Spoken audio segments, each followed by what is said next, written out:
21वीं सदी की हिंदी पत्रकारिता। 21वीं शताब्दी के इस सूचना प्रौद्योगिकी युग से पहले सूचना के 3 माध्यम प्रसिद्ध थे: समाचार पत्र, पत्रिकाएं, रेडियो और दूरदर्शन। अब साइबर जर्नलिज्म या इंटरनेट पत्रकारिता का दौर है। पेपर पेनलेस पत्रकारिता के इस युग में इंटरनेट पत्रकारिता ने एक नए युग का सूत्रपात किया है।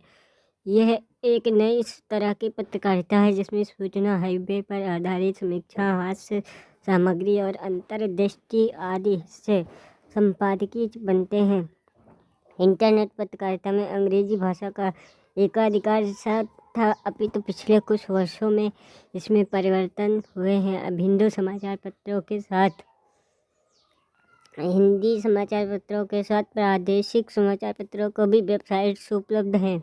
इंदौर के नई दुनिया समाचार पत्र द्वारा वेब दुनिया के नाम से हिंदी में पहला समाचार पोर्टल शुरू करने के साथ ही हिंदी भाषा में इंटरनेट पत्रकारिता में एक युग की शुरुआत हुई। 31 दिसंबर 2000 तक भारत सरकार के पंजीयक कार्यालय में दर्ज सूची के अनुसार हिंदी में 2363 दैनिक समाचार पत्र, 6610 साप्ताहिक, 2664 पाक्षिक यानी 15 दिन में निकलने वाला, 3386 मासिक, 628 त्रैमासिक, 216 छमाही, 33 वार्षिक समाचार पत्रिकाएं प्रकाशित हो रही हैं। परंतु 2363 समाचार पत्रों में से 20 के भी इंटरनेट संस्करण नहीं थे। साप्ताहिक मासिक पत्रिकाओं इंडिया टुडे के अलावा अन्य वेबसाइट उपलब्ध नहीं है। साहित्यिक मासिक पत्रिकाओं में हंस की वेबसाइट है, वो भी वेब दुनिया के एक खंड के रूप में उपलब्ध है। कुछ वर्षों पहले साहित्य को समर्पित एक वेबसाइट लॉन्च की गई, literalworld.com। यह साप्ताहिक पत्रिका है जिसका कोई प्रिंट संस्करण नहीं है। आज हिंदी के 50% समाचार पत्रिकाएं वेबसाइट पर उपलब्ध हैं, लेकिन अधिकतर समाचार पत्रों की वेबसाइट है जो समाचार पत्रों में छपी खबरों को जो का त्यों वेबसाइट पर डाल देती हैं। पत्रकारिता के प्रकार 3 हैं, जिसमें प्रिंट मीडिया, इलेक्ट्रॉनिक मीडिया और नो इलेक्ट्रॉनिक। प्रिंट मीडिया के अंतर्गत समाचार पत्र पत्रिकाएं आती हैं। इलेक्ट्रॉनिक मीडिया के अंतर्गत radio, television. No electronic media के अंतर्गत इंटरनेट। हर देश की पत्रकारिता की अपनी एक ज़रूरत होती है, उसी के मुताबिक वहाँ की पत्रकारिता का तेवर तय होता है और अपनी एक अलग परंपरा बनती है। इस दृष्टि से अगर देखा जाए तो भारत की पत्रकारिता और पश्चिमी देशों की पत्रकारिता में बुनियादी स्तर पर अनेक अंतर दिखाई देते हैं। भारत को आज़ाद कराने में यहाँ की पत्रकारिता की भूमिका महत्वपूर्ण रही है। ऐसा उदाहरण किसी पश्चिमी देश की पत्रकारिता में देखने को नहीं मिलता। आज़ादी का मकसद सामने होने के कारण यहाँ की पत्रकारिता में एक अलग प्रकार का तेवर विकसित हुआ, लेकिन समय के साथ यहाँ की पत्रकारिता की प्राथमिकताएं परिवर्तित हुई और काफ़ी भटकाव आया। पश्चिमी देशों की पत्रकारिता में भी परिवर्तन हुआ, लेकिन वहाँ जो परिवर्तन हुआ उसमें बुनियादी स्तर पर भारत जैसे परिवर्तन नहीं आया। इन परिवर्तनों के बावजूद अभी भी हर देश की पत्रकारिता को एक तरह का नहीं कहा जा सकता, लेकिन दुनिया भर में इस बात पर आम सहमति दिखती है कि पत्रकारिता के क्षेत्र में गिरावट आई है। इस गिरावट को दूर करने के लिए हर जगह अपने अपने परिवेश की ज़रूरतों को ध्यान में रखकर सुझाव दिए गए। हालांकि कुछ बातें ऐसी हैं जिन्हें हर स्थान पर पत्रकारिता की कसौटी बनाया जा सकता है। ऐसी ही 9 बातों को अमेरिका की कमेटी ऑफ कंसर्न्ड जर्नलिस्ट के सामने रखा है। वर्तमान युग में पत्रकारिता की क्या स्थितियां हैं, यह देखने से पूर्व अमेरिका की कमेटी ऑफ कंसर्न्ड जर्नलिस्ट के बारे में संक्षेप में चर्चा करेंगे। कंसर्न्ड शब्द का प्रयोग होता है, अतः कमेटी ऑफ कंसर्न्ड जर्नलिस्ट वैसे पत्रकारों, प्रकाशकों, मीडिया मालिकों और पत्रकारिता के प्रशिक्षण से जुड़े लोगों की समिति है जो पत्रकारिता के भविष्य को लेकर चिंतित हैं। यह समिति पत्रकारिता के भविष्य को सुरक्षित बनाए रखने के ध्येय से प्रयासरत रहती है कि इस क्षेत्र में काम करने वाले लोग पत्रकारिता को अन्य पेशों की तरह न समझें, अपितु एक विशेष तरह की सामाजिक जिम्मेदारी को निभाते हुए पत्रकार काम करें। इस समिति की नींव 1667 में रखी गई। उस दिन हार्वर्ड फैकल्टी क्लब में 25 पत्रकार एकत्रित हुए थे। इसमें कुछ चोटी के संपादक थे और कुछ रेडियो एवं टेलीविज़न के जाने माने चेहरे थे। इन 25 लोगों में पत्रकारिता के प्रशिक्षण से जुड़े कुछ महत्वपूर्ण लोग और कुछ बड़े लेखक भी शामिल थे।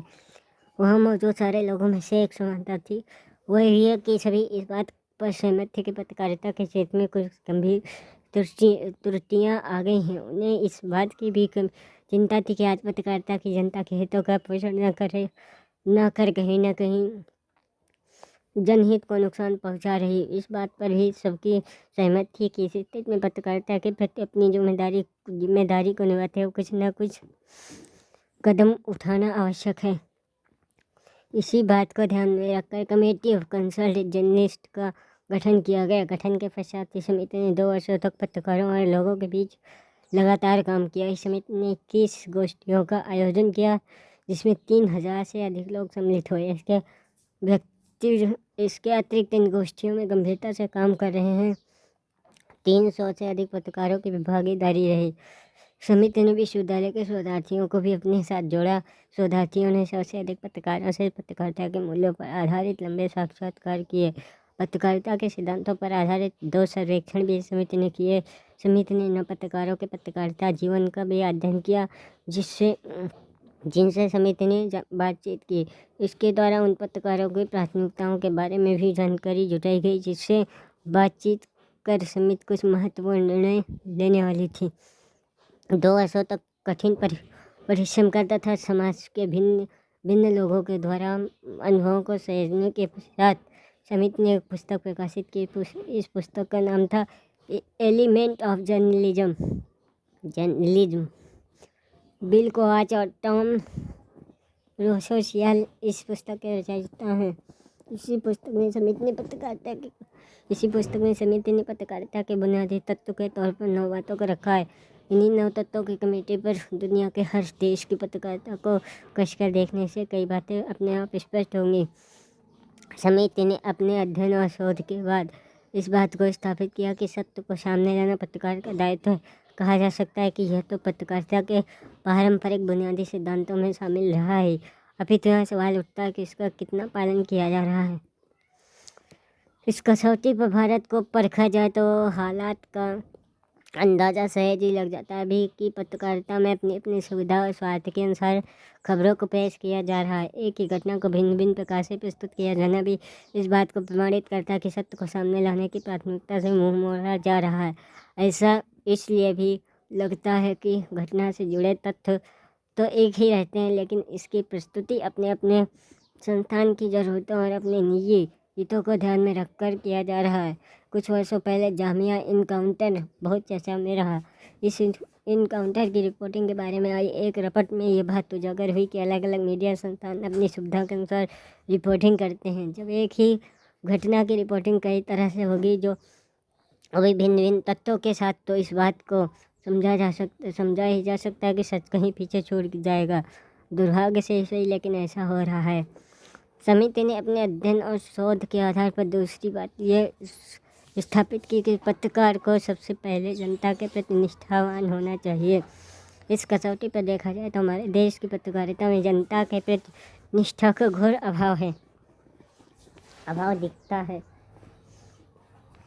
अभी के दौर में एक पत्रकार को किसी मीडिया संस्थान में कदम रखते हुए यह समझाया जाता है कि आप किसी मिशन भावना के साथ काम नहीं कर सकते और आप एक नौकरी कर रहे हैं, अतः स्वाभाविक तौर पर आपकी जिम्मेदारी अपने नियोक्ता के प्रति है। इसके लिए तर्क ये दिया जाता है कि आपकी पगार मीडिया का मालिक देते हैं, इसलिए उनकी मर्जी के मुताबिक काम करना ही इस दौर की पत्रकारिता है। यहाँ इस बात को समझना आवश्यक है कि अगर मालिक की प्रतिबद्धता भी पत्रकारिता के प्रति है तब तो हालात सामान्य रहेंगे, लेकिन आज इस बात को भी देखना होगा कि मीडिया में लगने वाले पैसे का चरित्र किस तेज़ी के साथ बदला है। जब अपराधियों और नेताओं के पैसे से मीडिया घराने स्थापित होंगे तो स्वाभाविक तौर पर उनकी प्राथमिकताएं अलग होंगी।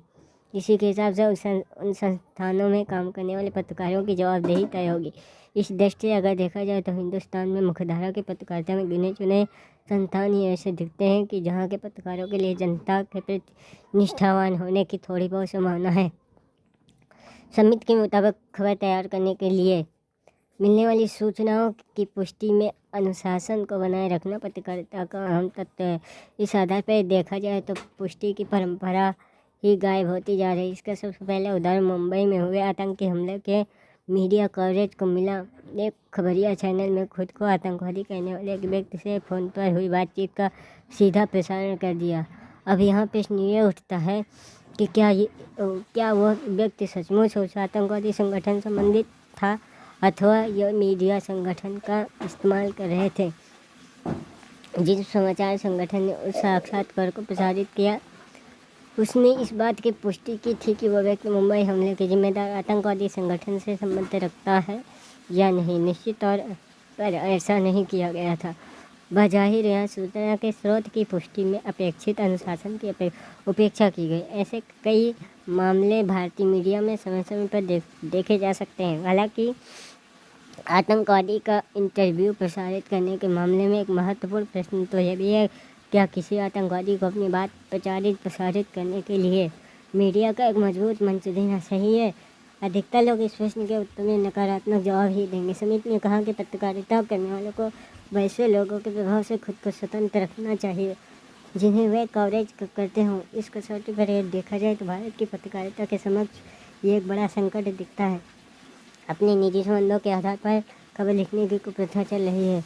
कई ऐसे मामले उजागर हुए हैं जिसमें ये देखा गया है कि निहित स्वार्थ के लिए खबर लिखी गई। कई बार वैसे ही पत्रकारिता होती दिखती है जिस तरह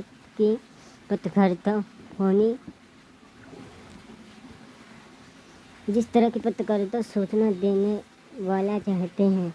राजनीति और अपराध की रिपोर्टिंग करते समय यह समस्या और भी बढ़ जाती है। राजनीति के मामले में नेता तो जानकारी देते हैं, जो जानकारी देते हैं उसी को इस तरह पेश किया जाता है जैसे असल खबर सही हो। नेता कब मीडिया का इस्तेमाल करने लगते हैं इसका अंदाज़ा लगाना आसान नहीं होता। अपराध की रिपोर्टिंग करते समय जो जानकारी पुलिस देती है उसी के प्रभाव में आकर अपराध की पत्रकारिता होने लगती है। पुलिस अपने द्वारा की गई हत्या को इनकाउंटर बताती है और ज़्यादातर मामलों में ये देखा गया है कि मीडिया उसे इनकाउंटर के तौर पर ही प्रस्तुत करती है। मीडिया इस नतीजे पर ही पहुंची कि पत्रकारिता समिति इस नतीजे पर पहुंची कि पत्रकारिता को सत्ता की स्वतंत्र निगरानी करने वाली व्यवस्था के तौर पर काम करना चाहिए। इस बिंदु पर सोचने के बाद ये पता चलता है कि जब पत्रकार सत्ता से नज़दीकी बढ़ाने के लोभ का संवरण नहीं कर पाता तो पत्रकारिता कहीं पीछे रह जाती है। पर भारत की पत्रकारिता के बारे में एक बार किसी बड़े विदेशी पत्रकार ने कहा था कि वहाँ जो भी अच्छे पत्रकार होते हैं उन्हें राज्यसभा भेजकर उनकी धार को कुंद कर दिया जाता है। राज्यसभा पहुंचकर अपनी पत्रकारिता की धार को कुंद करने वाले पत्रकारों के नाम याद करने में यहाँ की पत्रकारिता को जानने समझने वाले को दिमाग पर ज़्यादा जोर नहीं देना पड़ेगा। ऐसे पत्रकार भी अक्सर मिल जाते हैं जो ये बताने में बेहद गर्व का अनुभव करते हैं कि उनके संबंध फला नेता के साथ या फला उद्योगपति के साथ बहुत अच्छे हैं। यही संबंध उन पत्रकारों से पत्रकारिता के बजाय जनसंपर्क का कार्य करवाने लगता है। उन्हें इस बात का पता ही नहीं चलता। जब ये पता चलता है कि तब तक वे उसमें इतना सुख और सुविधाएं पाने लगते हैं कि उसे ये समय के नाम पर सही ठहराते हुए आगे बढ़ते जाते हैं। समिति अपने अध्ययन के आधार पर इस नतीजे पर पहुंचती है कि पत्रकारिता को जन आलोचना के लिए एक मंच मुहैया कराना चाहिए। इसकी व्याख्या इस तरह से की जा सकती है कि जिस मसले पर जनता के बीच प्रतिक्रिया स्वाभाविक तौर पर उत्पन्न हो उसके अभिव्यक्ति का जरिया पत्रकारिता को बनना चाहिए। लेकिन आजकल ऐसा नहीं हो रहा। इसमें मीडिया घराने उन सभी बातों को प्रमुखता से उठाते हैं जिन्हें वे अपने व्यावसायिक हितों के पोषण के लिए उपयुक्त समझते हैं। उनके लिए जनता के स्वाभाविक मसले को उठाना समय और जगह की बर्बादी करना है। यह सब होता है जनता की पसंद के नाम पर। जो भी परोसा जाता है उसके बारे में कहा जाता है कि लोग उसे पसंद करते हैं, इसलिए वे इसे प्रकाशित और प्रसारित कर रहे हैं। जबकि विषय के चयन में सही मायने जनता की कोई भागीदारी होती ही नहीं। इसलिए जनता जिस मसले पर व्यवस्था की आलोचना करनी चाहती है वो मसला मीडिया से दूर रह जाता है। इसका असर ये हो रहा है कि वैसे मसले ही मीडिया में प्रमुखता से छाए हुए दिखते हैं या उनकी मात्रा ज़्यादा रहती है जो लोगों को रोज़मर्रा के कामों में उलझाए रखें और उन्हें उस दायरे से बाहर सोचने का मौका ही न दे। समिति ने पत्रकारिता के अनिवार्य तत्व के तौर पर कहा है कि पत्रकार को इस दिशा में प्रयत्नशील रहना चाहिए कि खबर को सार्थक, रोचक और प्रासंगिक बनाया जाए। इस आधार पर तो बस इतना ही कहा जा सकता है कि खबर को रोचक और प्रासंगिक बनाने की कोशिश तो यहाँ की पत्रकारिता में दिखती है, लेकिन उसे सार्थक दिशा में पहले करते हुए कम से कम मुख्य धारा के मीडिया घराने तो नहीं दिखते। सही मायने में जो संस्थान सार्थक पत्रकारिता कर रहे हैं वो बड़े सीमित संसाधनों के साथ चलने वाले संस्थान हैं। उनके पास हर वक्त विज्ञापनों का तोता रहता है। इसका एक बड़ा कारण यह है कि अगर पत्रकारिता सार्थक होने लगेगी तो बाजार के लिए अपने हित साधना आसान नहीं रह जाएगा। इसलिए बड़े मीडिया घराने विज्ञापन और संसाधनों के मामले में अमीर होते हैं और सार्थकता के मामले में उनकी अमीरी नजर नहीं आती। समिति के मुताबिक समाचार को विस्तृत और अनुपातिक होना चाहिए। इस नज़रिए से देखा जाए तो इसी बात में खबरों के लिए आवश्यक संतुलन का तत्व भी शामिल है। विस्तार के मामले में भी जो हालात हैं उन्हें देखते हुए ये तो कहा जा सकता है कि स्थिति बहुत अच्छी नहीं, लेकिन बहुत बुरी भी नहीं। जहाँ तक संतुलन का सवाल है तो इस मामले में व्यापक सुधार की जरूरत दिखती है। संतुलन में अभाव के कारण ही आज ज़्यादातर मीडिया घरानों की पहचान बन गई कि फला मीडिया घराना तो फला राजनीतिक विचारधारा के आधार पर की लाइन लेगा।